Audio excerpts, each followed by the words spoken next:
Selamat datang di forum Balkadaba. Balada keluarga kadal bajingan. Mikir itu dari tadi.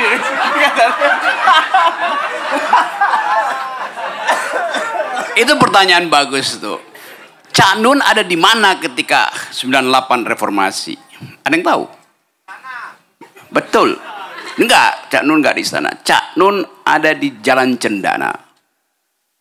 Bersama tokoh-tokoh untuk menekan Presiden Soeharto supaya mundur. Cak Nun ada di situ. Tapi yang lebih penting, Jokowi ada di mana tahun 98?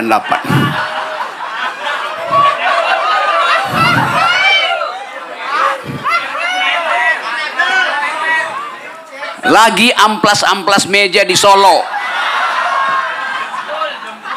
Loh, itu fakta historis. Saya nggak akan membalkadabakan beliau. Tapi itu intinya kan. Karena itu dari segi genealogi demokrasi, Jokowi tidak paham asal usul reformasi. Kalau dia paham, dia akan setuju dengan Cak Nun untuk memilih oposisi sebagai lawan tanding kekuasaan. Cak Nun memilih jalan oposisi itu. Dan itu yang sebetulnya prinsip pertama dari warga negara, bukan untuk berkuasa, tapi untuk melawan penguasa. Dasar dari demokrasi adalah melawan penguasa. Konstitusi itu di abad 15 artinya hak rakyat untuk membunuh raja. Bahkan disebutkan begitu tuh kata konstitusi itu.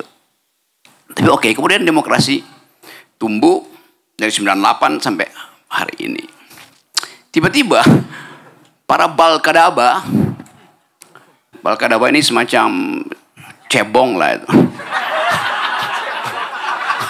Ya kan tadi katanya kadal gede tuh ya, kayak cebong tuh. Para Balkadaba hendak membela si tiran dengan mengatakan bahwa Jokowi sedang mengembangkan demokrasi itu dengan berbagai argumen tuh. Kalau Pak Jokowi tidak mengembangkan demokrasi, Rocky Gerung udah lama dipenggal kepalanya tuh. Bayangkan di zaman Orde Baru misalnya. Lo justru di zaman Orde Baru saya ada di LBH untuk menghalangi otoritarianisme berlanjut. Kan itu dasarnya. Tapi oke, coba kita lihat argumennya. Jokowi sedang mengembangkan demokrasi. Jokowi tiba ketika Indonesia sudah demokrasi. Kapan Jokowi mengembangkan demokrasi? Jokowi tiba 2014. Indonesia sudah demokrasi dari 98. Ditumbuhkan oleh Habibie. Dipelihara oleh Gus Dur. Lalu lompat ke Pak SBY. Ya memang kan. Loh kan Ibu Mega cuma meneruskan Gus Dur. Ibu Mega nggak pernah dipilih. Dia lompat ke SBY itu. Dan SBY menjadikan demokrasi sebagai peralatan untuk tukar tambah politik. Itu historinya begitu tuh. Nah sekarang indeks demokrasi turun. Jadi Jokowi menurunkan indeks demokrasi, bahkan tidak mampu memelihara. Itu intinya. Nah sekarang kita bertanya, kenapa demokrasi tidak bisa hidup di era Jokowi? Itu soalnya. Pertanyaan yang sama pernah diajukan oleh seorang wartawan dari Jogja pada Jean-Jacques Rousseau tahun 1700-an itu. Saya bayangin aja bahwa ada wartawan pintar dari Jogja pergi ke Perancis, bertanya pada Jean-Jacques Rousseau, Profesor Rousseau, apa penyebab demokrasi runtuh di Roma di abad pertama? Kata Rousseau begini, demokrasi itu ibarat buah, baik buat kesehatan, tapi hanya lambung yang sehat yang mampu mencernanya. Begitu jawaban ringkas dari Rousseau. Itu visi misi Rousseau tuh, yang nggak 120 halaman. Dengan jawaban itu kita berpikir, Lambung macam apa yang ada pada Jokowi sehingga gagal mencerna demokrasi? Itu pertanyaannya. Jangan-jangan memang para elit kita nggak punya lambung, isinya usus semua tuh, dari mulut sampai anus usus isinya, karena nggak bisa dicerna kan. Atau dia punya lambung tapi isinya bukan asam lambung tapi asam sulfat.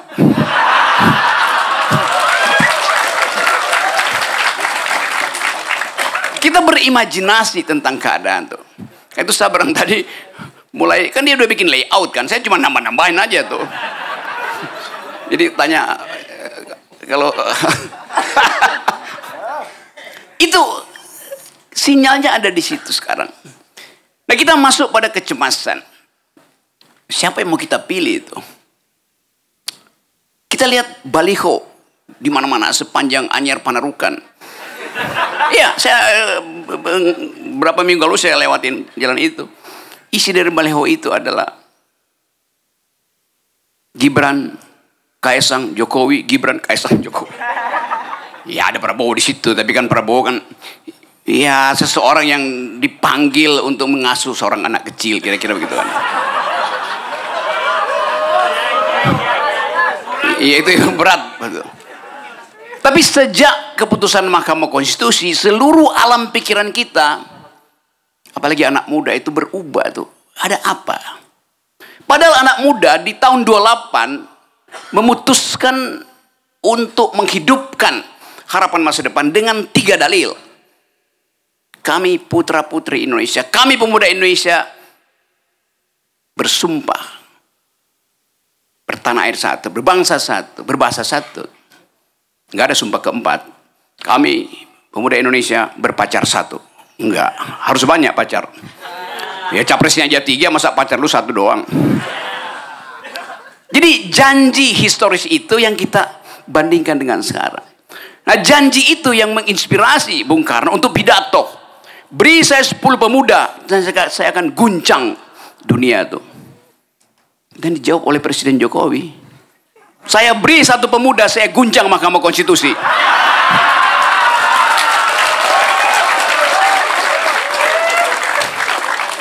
Itu yang terjadi begitu sebetulnya. Ya betul itu dasarnya. Jadi kesempatan kita untuk melihat bangsa ini tumbuh dengan pikiran hilang. Dan Presiden Jokowi memaksa anaknya untuk meneruskan kepemimpinannya. Apakah ini melanggar Undang-Undang Dasar? Tidak. Ini melanggar Undang-Undang Perlindungan Anak.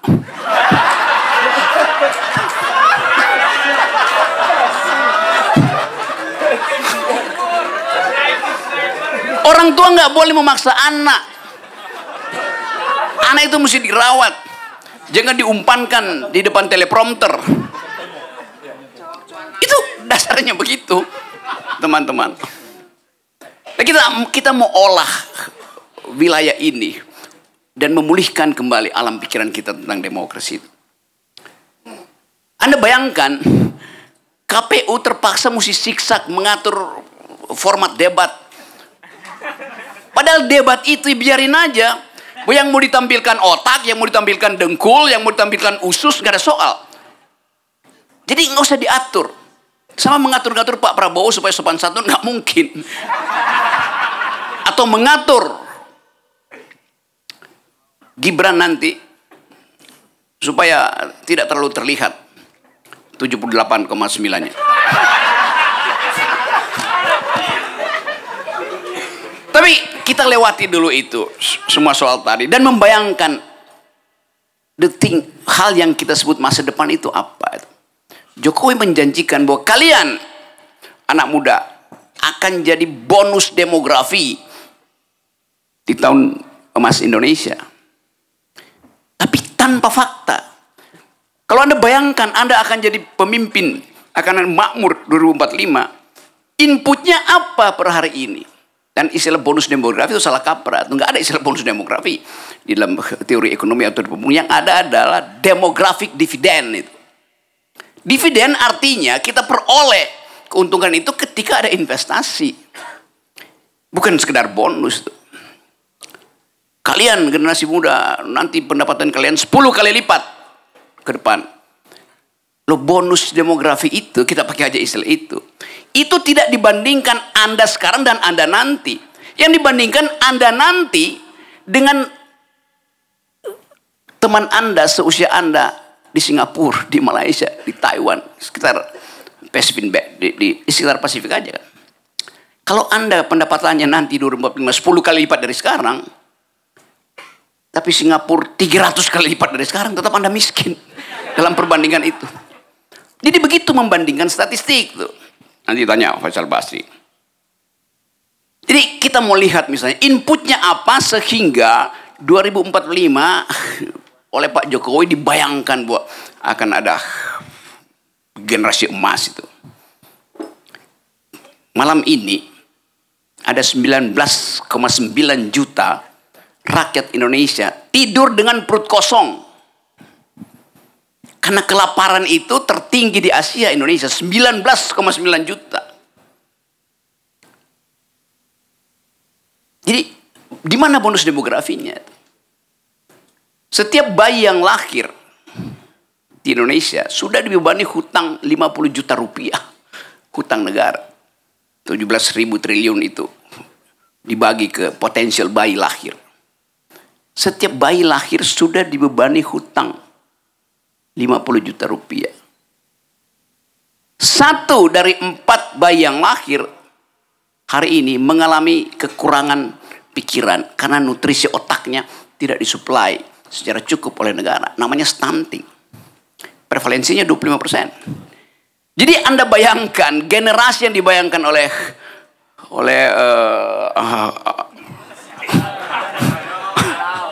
si Kadal itu. Coba kita lihat, kita mau rasional bikin kalkulasi itu. IQ kita hari ini 70, berapa tadi? 78. Itu sedikit di atas simpanse. Ya.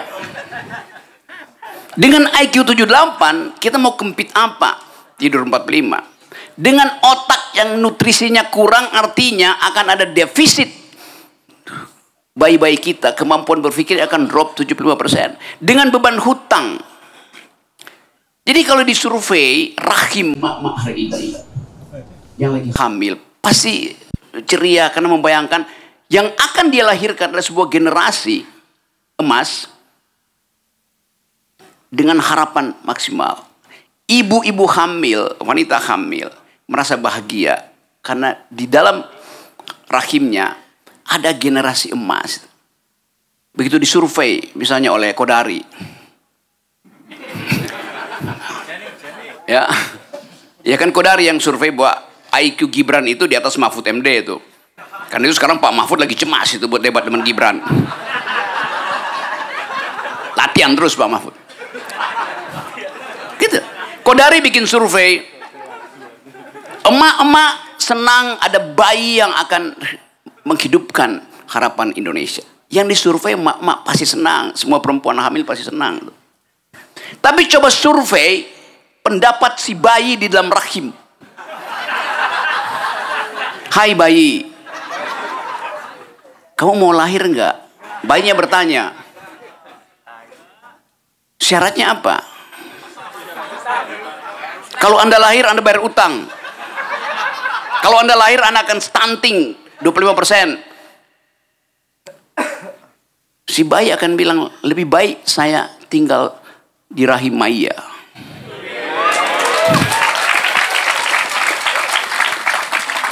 Itu bayi berakal sehat. Dasarnya itu.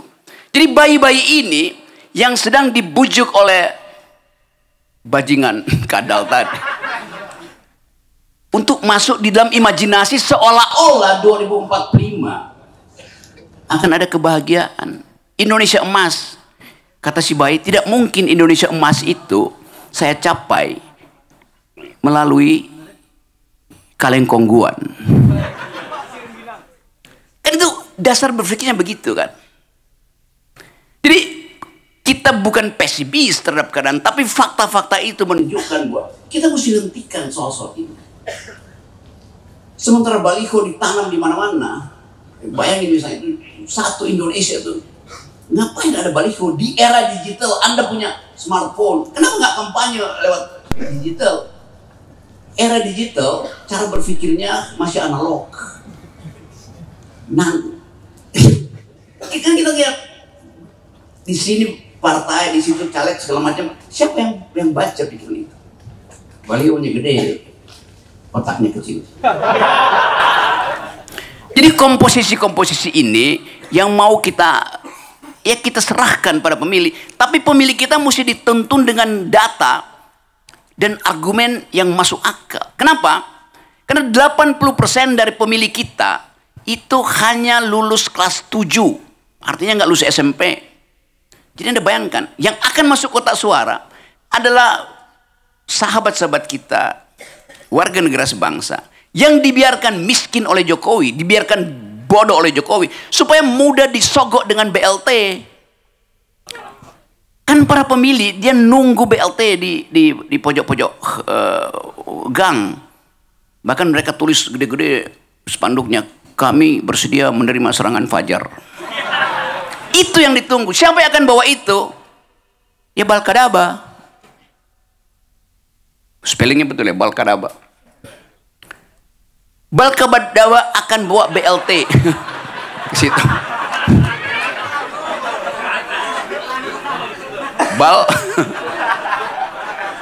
Ya apalah namanya. Ya saya nggak ngerti dia genusnya apa itu. Tapi saya tahu sarapan paginya adalah asam sulfat Balkadaba. Coba kita bayangkan, imajinasi kita masuk dalam tahun baru dengan kecemasan luar biasa. Kita nggak tahu apa. Apakah Anda akan memilih kucing dalam karung? Tidak. Karena karungnya bolong, Anda tahu mana kucing maling di situ. Jadi kesempatan ini selalu kita pergunakan tadi untuk membuat ekspektasi itu terukur. Sementara keadaan di luar negeri memaksa kita untuk mencoba meraba-raba itu dunia di masa depan seperti apa nanti itu. Tidak ada kita dengar percakapan di dalam talk show yang membayangkan a new kind of grammar di future, di masa depan itu apa. Gak ada yang bahas. Nah problem-problem ini yang memungkinkan generasi baru sekarang ada dalam kecemasan itu. Apakah dunia kita akan dihuni oleh kemampuan untuk merekayasa alam pikiran melalui chat GPT? Hal yang paling mudah kita bayangkan. Keadaan hari ini menunjukkan bahwa tidak ada kepastian bahwa demokrasi bisa dikembalikan pada status argumentatif. Nggak ada. Kita kirim sentimen, setiap hari kita kirim sentimen, bukan argumen. Jadi perkumpulan kita di sini, kita sebut aja perkumpulan akal sehat yang berupaya untuk menemukan kembali Indonesia yang berpikir. Bukan Indonesia yang disulap dengan amplop. Kita tonton debat, ya oke, kita tahu siapa yang menang di situ, yang punya otak pasti kan. Tapi sekaligus kita bayangkan kesulitan setelah seseorang jadi presiden. 2 hari setelah jadi presiden, tagihan IMF datang, tagihan investor datang. Bayangan ini mesti dari awal kita persiapkan. Karena sangat mungkin 2 minggu misalnya seseorang jadi presiden, dia jatuh lagi. Karena ekspektasi publik terlalu jauh. Jadi kerusakan yang buat oleh Jokowi itu menyebabkan kita hidup dalam kebimbangan tuh. Satu katastrofi setiap saat bisa muncul di situ. Nah, kita mau pastikan bahwa bagian-bagian dari masyarakat sipil yang otaknya belum tercemari oleh asam sulfat berupaya untuk menuntun kembali argumen sebagai dasar berpolitik. Memang demokrasi bukan ideal dari kehidupan bersama, tetapi itu fasilitas yang tersedia minimal untuk memungkinkan kita bercakap-cakap secara setara. Itu yang nggak ada. Walaupun sering dikatakan ya pemerintah tidak melarang, iya, tapi pemerintah dulu waktu saya dulu lama di LBH tuh, di zaman Orde Baru. Setiap kali kita bikin diskusi di LBH di Jalan Diponegoro, di ruang Adam Malik tuh. LBH itu tempat seluruh aktivis ngumpul di situ. Ketika diskusi dimulai, datang aparat. Biasanya dari sini ke sini Kremlin, namanya Kramat 5, kita namain Kremlin. Dia datang ke LBH, masuk ke ruang diskusi, berdiri di atas meja dan menyatakan, atas nama undang-undang saya bubarkan diskusi ini. Orde Baru pakai pasal undang-undang subversi. Jadi diskusi itu dibubarkan, bukan dilarang, dibubarkan. Sekarang sebelum diskusi, rektor ditelepon, jangan terima Rocky Gerung, jangan terima Faisal Basri. Kan lebih sublim otoritarianismenya kan. Itu kejahatan yang ada di dalam otak seorang tiran sebetulnya. Nah, komposisi-komposisi ini yang akan kita hitung nanti. Satu waktu kita akan tanya, apakah Presiden Jokowi meninggalkan jejak demokrasi? Enggak. Apakah Jokowi meninggalkan jejak kemampuan? Juga tidak. Tuh. Zaman Pak Harto, sumber daya kita dieksploitasi yang namanya konglomerat. Pak Harto kasih izin, terutama kayu di situ, mungkin batu bara masih sedikit. Soeharto dengan sengaja memberi izin eksploitasi sumber daya pada konglomerat yang namanya sekarang oligarki. Tetapi yang balik ke negara masih 33% dalam bentuk SD Impres, irigasi, jalan segala macam tuh, puskesmas. Balik ke negara masih 30%. Zaman SBY tinggal 27%. Zaman Jokowi tinggal 7%, 6%. Jadi di mana kemakmuran itu yang merupakan hak setiap rahim perempuan, rahim ibu-ibu kan. Nah, kesempatan ini yang seringkali lalai di dalam perdebatan capres, yaitu melihat secara faktual bahwa Indonesia sudah ada di jurang menjadi failed state, negara gagal dari segi apapun itu. Jadi teman-teman, ini tema yang bagus. Kita mulai satu tema alternatif untuk pesimis, bukan untuk optimis. Yes, banyak orang yang optimis tapi irasional. Kita kalangan pesimis yang rasional. Itu bedanya tuh. Supaya kita bisa tuntun kembali negeri ini menjadi Indonesia yang berpikir. Dan itu sebetulnya yang bertahun-tahun diucapkan secara sublim oleh MH Ainun Najib. Dan Sabrang dia nggak mungkin jadi calon wakil presiden karena bapaknya bukan presiden. Di pengkondisian ini sebetulnya. Jadi saya mengingat kawan saya MH sebagai orang yang terus memelihara bagian sublim dari negeri ini yang kadang-kala dianggapnya ngapain sih MH puisi beling segala macam tuh, nyinyir aja. Tapi kenyinyiran itu justru memprovokasi kita untuk berpikir alternatif. Jadi MH menyumbang dan merawat value dari demokrasi. Itu jawabannya. Sebaliknya Jokowi memberantakkan demokrasi, betul-betul memberantakkan demokrasi. Kita anggap bahwa mungkin menjelang 14 Februari akan banyak pertemuan akal sehat di mana-mana itu, dan sebuah kekuatan moral perlahan-lahan sedang tumbuh di negeri ini untuk menghalangi kekuatan masif dari politik kotor tuh. Jadi ya saya tahu bahwa semua orang menganggap bahwa Jokowi lagi membangun dinasti. Ya, dari kacamata ilmu pengetahuan. Tapi dari kacamata biologi nggak benar. Jokowi tidak sedang membangun dinasti, nggak ada dinasti. Dinasti itu darahnya biru. Yang sekarang darahnya kotor. Makasih.